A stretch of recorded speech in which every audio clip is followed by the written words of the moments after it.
Hi, this is Marlon from marlonmcpherson.com, and today I'm going to talk to you about how to choose a website platform for your business website. So if you are a business owner and you're looking to set up a website for your business or brand, hopefully this is going to make the process of you making that decision easier so you can make sure that you make the right decision from the get-go and not run into issues or limitations later.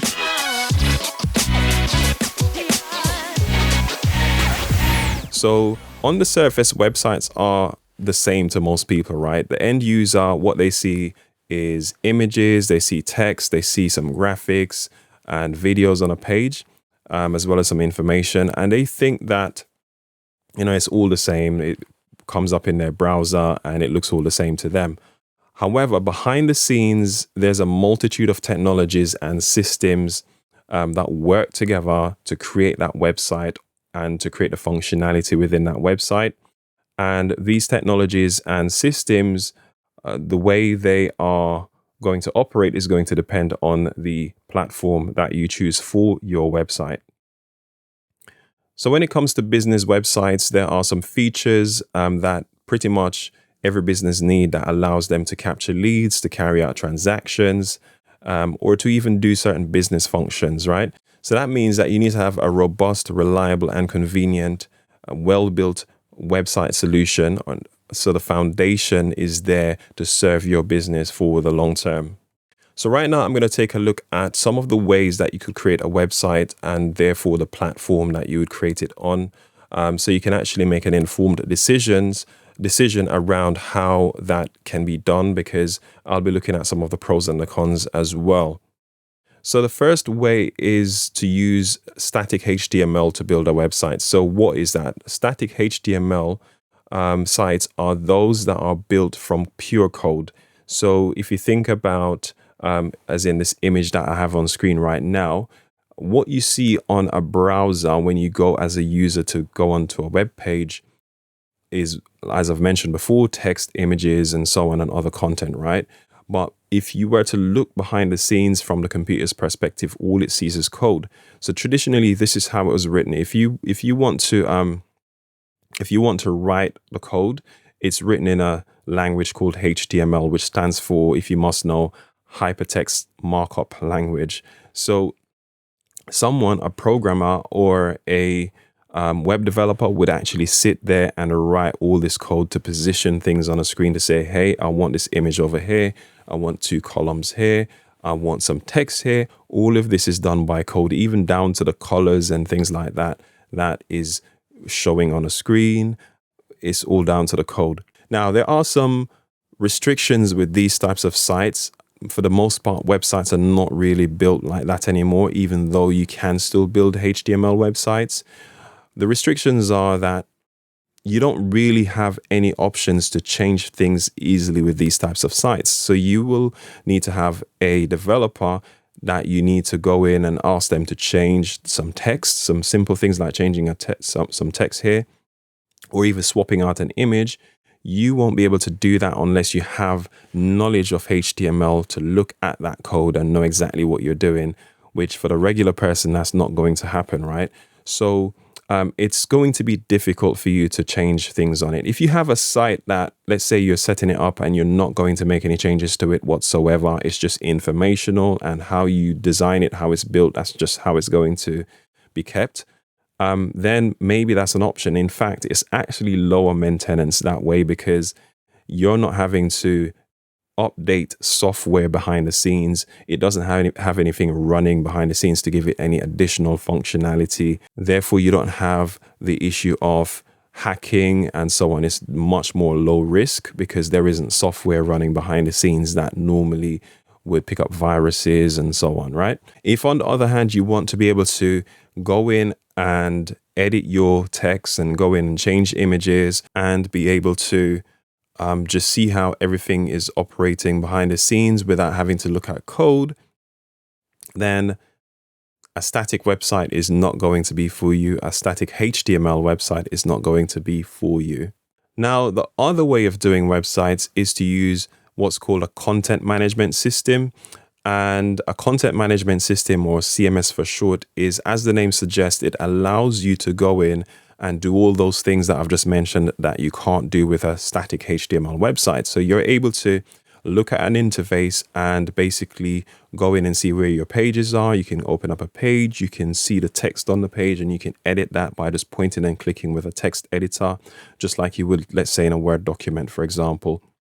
And everything is just so much more organized. And if you're publishing content like blog posts and so on, that's where a content management system comes in to be able to operate in a way that allows you to publish your content. One of the most popular types of content management systems is WordPress. There are other ones out there, but WordPress by far is the most popular and have the most support.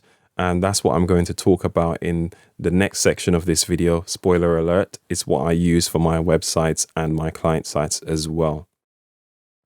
Now, another popular option is page builders, specifically DIY page builders.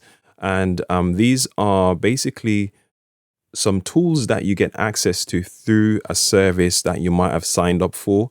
So normally you get these through like a website hosting company that you're purchasing hosting services from to keep a website online.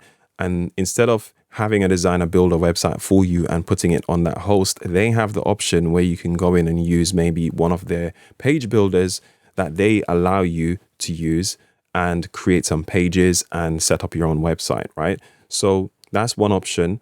But there's also more popular SaaS options such as Wix and Squarespace. SaaS stands for software as a service. So you have these other software with page builder technologies that you can pay a monthly fee to access, and you can build a website on these services. But the key thing here is that they are DIY. Another option is to have a landing page or funnel platform. Now, these are slightly different in the sense that they're not necessarily full-blown websites that you can build with them. They're very similar to the DIY page builders, but instead of having a multi-page website, these are specific pages for specific offers. So if, say, you have a webinar that you'd like to have people sign up to, you can have a landing page that you can send people to sign up for that webinar. And then it has a sequence of things that it takes you through, as in the user, that allows them to take specific actions. It could also be to sell a product. And this is more how it's used in the form of a funnel, where you're actually guiding people through a set of steps to buy a product or to sign up for a service or something of that nature. And all you're doing is sending them the traffic to that one individual page that only does that one thing. So you can't go on and learn about the brand of the company. There's no contact form. There's no other section on the site. There's no blog, nothing like that. It's just an individual. It's just an individual dedicated landing page type of service. And examples of these would be like ClickFunnels by Russell Brunson, or it could be Lead Pages, where you can build out landing pages. Now, for the purposes of this video, I'm going to be focusing on these two, the content management systems, i.e. WordPress specifically, and also DIY page builders, as those are the two more common options that you will come across. And those are certainly the two options that I talk to potential clients about all the time, because they see all these advertisings for these DIY page builders that are really low cost, and they wonder what the difference is between, let's say, a content management system like WordPress and using one of those page builders. So I've had to have these conversations multiple times. These are what small business owners are going to come across most likely. So let's talk about the DIY page builders first. So DIY page builders, the popular ones out there are Wix, Squarespace. You also have Shopify, which is for building out an online store. And there are tons of other ones as well. They're coming up with new ones all the time. So you're bound to find an ad pop up on your computer. If you've ever searched for how to build a website or website services or something of that nature, you're probably going to see lots of these ads from Wix and Squarespace and other platforms. And their unique selling point is that you can set up a website really quickly within a matter of a few minutes. And it's either going to cost you nothing, or it's going to be really, really cheap. Places like Wix, they have a free plan where you can basically set up your website and have it hosted on their platform for free. But you don't want to do that from a branding perspective, because you don't get to have your own domain name, as in the website address is going to say something like wixsite.com / whatever the name is that you choose. And it's not really a good look for a company that's trying to look professional. But here's the key thing: it's quick and low cost to do, but it is a do-it-yourself option. So you have to have an understanding of how to put together a good-looking, well-designed website that functions the way you want it to function. And if you don't have any experience around doing web design or understanding how you can use those tools that they give you to set up your own website, they do give you templates that you start with, so you can choose a template, but you have to go in and swap out the content and change sections around and do things like that. So you're spending a lot of time and trying to figure out how best to do it. And if you don't really understand what you're doing, it can be super frustrating. So it's an option, but just bear in mind it's a do-it-yourself option. However, there are people that are out there that specialize in setting up sites on these platforms. So you could hire someone to actually do the setup for you, and then they would make it look good and function based on the functions that you want. Also, they would have it set up in that way. But then you're having to pay that big setup fee to begin with, and it kind of defeats the purpose if you're going for that low cost option. You might as well go with an independent platform like WordPress, which is what I'm going to talk about next, if you're going to do it that way. And I've had situations where one client of mine was on one of these platforms and they ran into difficulties because they wanted to do some further customizations to the template that they used. And the designer, they actually paid someone to actually set it up for them. So they paid that money and they couldn't figure out how to get certain things lining up a certain way and so on. And the conclusion was, for me, because I even went in and had a look because I was curious, you have to just work with what they give you, because they're going to restrict you on what you can do. It's a proprietary platform, which is my next point here. The tools are proprietary and they're not going to let you in to do too much damage, so to speak, on their platform. They want to just keep it with, okay, this is what you get. You work with what you get here. And if you're not able to work within those constraints, then probably these platforms are not for you. So if, say, you're not happy with the service, you can't take that website to another service and have that website operate or even set up in the same way. You'd have to rebuild that site every time you decide to change platforms. So Wix, if you build a site there, you can't just move it to Squarespace or to WordPress or whatever. Now, you can export your content, let's say your pages, you can export into some kind of format the text that you have on your pages, and you can also save your images. You could copy paste them, stuff like that, but it's a manual, tedious task to set up a new website, and you have to then basically spend time and money, which is something that you don't want to necessarily have to do. So just bear that in mind.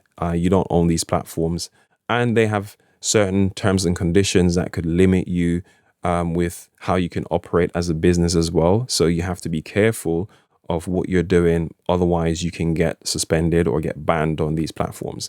So it's essentially you're building on somebody else's, you're building your castle on somebody else's land, and you can't take that castle away. You have to go and build a new castle somewhere else if you run into problems. Now, who is this for? So I would say this is a good option if you are testing an idea and you don't necessarily need to build something for the long term that is more robust, and you just want to see if something's going to work and you're prepared to basically throw that site away if it doesn't work, or even if it works and you want to move to something a bit better or something that you have more control over, so your independent platform, then you're prepared for that disruption and you're happy to just do away with that site that you've used or you've done on your on a third-party platform, and you're happy to just rebuild.